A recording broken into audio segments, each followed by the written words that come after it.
Hello friends, welcome to our channel. Friends, இன்னைக்கு நம்ம உருளைக்கிழங்கு பொட்டுக்கடலை வச்சுட்டு ஒரு சூப்பரான ஸ்நாக்ஸ் ஆலு பேஷன் டிக்கி எப்படி பண்றதுன்னு பார்த்தலாங்களா?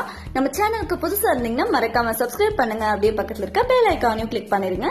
இந்த ஸ்நாக்ஸ் வந்து நம்ம வீட்ல அடிக்கடி செஞ்சிருக்க மாட்டோங்க. செஞ்சு பாருங்க, உங்களுக்கு ரொம்ப ரொம்ப சூப்பரான டேஸ்டா இருக்கும். இப்ப வாங்க இதை எப்படி செய்யறதுன்னு பார்த்தலாம். அதுக்காக வந்துட்டு நம்ம உருளைக்கிழங்கையும் பொட்டுக்கடலையும் எடுத்து வச்சுக்கலாங்க.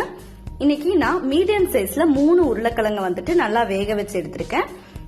வெந்ததுக்கு அப்புறமா பின்னாடி இருக்க தோலை நீக்கிட்டு இதை இந்த மாதிரி நல்லா மசிச்சு விட்டுக்கோங்க. இந்த ஸ்நாக்ஸ் வந்து உங்களுக்கு வந்து ரொம்ப ஒரு புதுவிதமான டேஸ்டா இருக்கும். எவ்வளவு சாப்பிட்றதுன்னே தெரியாது, அந்த அளவுக்கு வந்துட்டு காலி ஆயிட்டே இருக்கும் சட்டு சட்டுன்னு. அந்த அளவுக்கு ரொம்பவே நல்லா இருக்கும். இதை மறக்காம நீங்க செஞ்சு பாருங்க. அடுத்ததான் ஒரு மிக்ஸி ஜார் எடுத்துக்கலாங்க. அதுல வந்துட்டு 4 ஸ்பூன் பொட்டுக்கடலை சேர்த்துக்கலாம். கோதுமை மாவு மைதா மாவெல்லாம் வந்துட்டு நமக்கு இதுக்கு தேவையே படாது. இப்ப 4 ஸ்பூன் வந்துட்டு பொட்டுக்கடலை சேர்த்ததுக்கு அப்புறமா இதை நல்லா பவுடர் பண்ணி எடுத்துக்கலாங்க. இந்த மாதிரி இப்ப இதை நல்லாவே பவுடர் பண்ணி எடுத்தாச்சு. இது அப்படியே இருக்கட்டுங்க. அடுத்ததா வந்துட்டு நம்ம வேக வச்சு மசிச்சு வச்சிருக்க உருளைக்கிழங்குல வந்துட்டு நம்ம பவுடர் பண்ணிருக்க பொட்டுக்கடலை பவுடரை உள்ள சேர்த்துட்டு அது கூடயே 1/2 ஸ்பூன் கரம் மசாலா சேர்த்துக்கோங்க. 1/2 ஸ்பூன் மிளகாய் தூள் சேர்த்துக்கலாங்க. உங்களுக்கு காரம் கொஞ்சம் அதிகமா வேணும்னா 1 ஸ்பூன் மிளகாய் தூள் கூட சேர்த்துக்கோங்க. அடுத்த பெரிய வெங்காயம் ஒண்ணு இந்த மாதிரி சின்ன சின்னதா கட் பண்ணி வச்சிருக்கோம், அதையும் சேர்த்துட்டு ஒரு பச்சை மிளகாய் சேர்த்துக்கலாம். கூடவே சிறிதளவு கருவேப்பிலை தழை, மல்லித்தழை கொஞ்சம் சேர்த்துக்கோங்க. அடுத்ததா வந்துட்டு தேவையான அளவு உப்பு சேர்த்துக்கலாங்க. இப்ப இதை வந்துட்டு நல்லா வந்து அப்படியே பிசைஞ்சு விட்டுக்கலாம். தண்ணி எதுவும் சேர்க்க வேண்டாங்க. அப்படியே வந்து இதை பிசைஞ்சு விட்டா போதும், நமக்கு கரெக்டா வந்துடும்.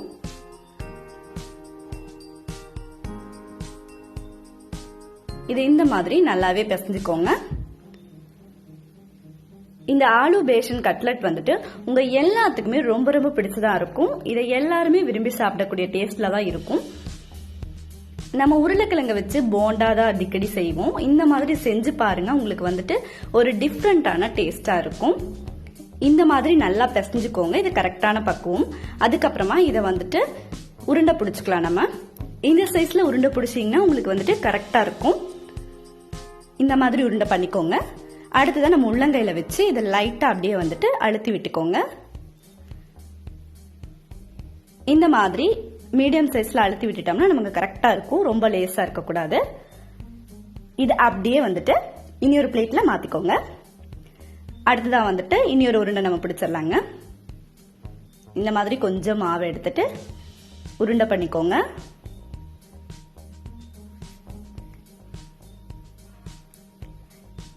இந்த பொட்டேட்டோ கிராம்ஃப்ளோர் டிக்கியை வந்துட்டு நீங்களும் செஞ்சு பாருங்க, உங்க எல்லாத்துக்குமே ரொம்ப பிடிச்சதா இருக்கும்.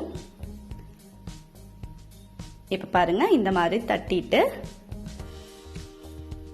இத வந்துட்டு இன்னொரு பிளேட்ல மாத்திக்கோங்க. இந்த மாதிரியே மீதி இருக்கிறதுலே நம்ம உருண்டை பிடிச்சு நல்லா அழுத்திட்டு தட்டிட்டு இந்த மாதிரி வச்சுக்கலாங்க. அடுத்ததா வந்துட்டு ஒரு பேன் சூடு பண்ணிக்கலாங்க. பேன் சூடானதுக்கு அப்புறமா அதுல கொஞ்சமா எண்ணெய் ஊத்திக்கோங்க. நமக்கு அதிகமா எண்ணெய் கூட தேவைப்படாது, லைட்டா மட்டும் எண்ணெய் விட்டுக்கோங்க. எண்ணெய் சூடாகட்டுங்க, வெயிட் பண்ணலாம். நம்ம வந்து போண்டா எல்லாம் பண்றது மாதிரி இருந்தா கூட அதிகமா எண்ணெய் தேவைப்படும். இதுக்கு அதிகமா எண்ணெயும் தேவைப்படாது. எண்ணெய் சூடானதுக்கு அப்புறமா வந்துட்டு நம்ம வந்து எடுத்து உள்ள வச்சிடலாங்க. இதை வந்துட்டு 2 சைடும் நல்லா திருப்பி போட்டு வேக வச்சுக்கலாங்க. மீடியம் ஃப்ளேம்ல வச்சுக்கோங்க. அப்பதான் வந்துட்டு பொறுமையா 2 சைடும் நமக்கு நல்லா வெந்து கிடைக்கும். கரிஞ்சிடாம 2 சைடும் திருப்பி போட்டு நல்லா வேக வச்சுக்கோங்க. இது ரொம்ப சூப்பர் டேஸ்டா இருக்குங்க. எவ்வளவு சாப்பிடுறோம்னு நமக்கே தெரியாது, அந்த அளவுக்கு வந்துட்டு சட்டுன்னு காலி ஆயிடும். இத பண்ணி வச்சதுக்கு அப்புறமா நல்லா பொறுமையா வேகட்டுங்க. 2 சைடுமே வெயிட் பண்ணலாம்.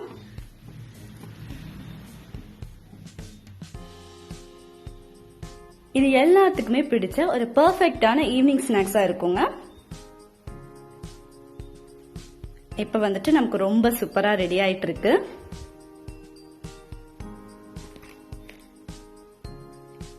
இப்ப பாருங்க 2 சைடுமே நல்லா வெந்து கிடைச்சிருச்சு. இந்த மாதிரி இருந்துச்சுன்னா வந்துட்டு நமக்கு ரொம்பவே நல்லா இருக்கும். இதை அப்படியே எடுத்து இன்னொரு பிளேட்டுக்கு மாத்திக்கலாங்க. ரொம்ப சூப்பரான ஆலு பேஷன் டிக்கி நமக்கு ரெடி ஆயிடுச்சு.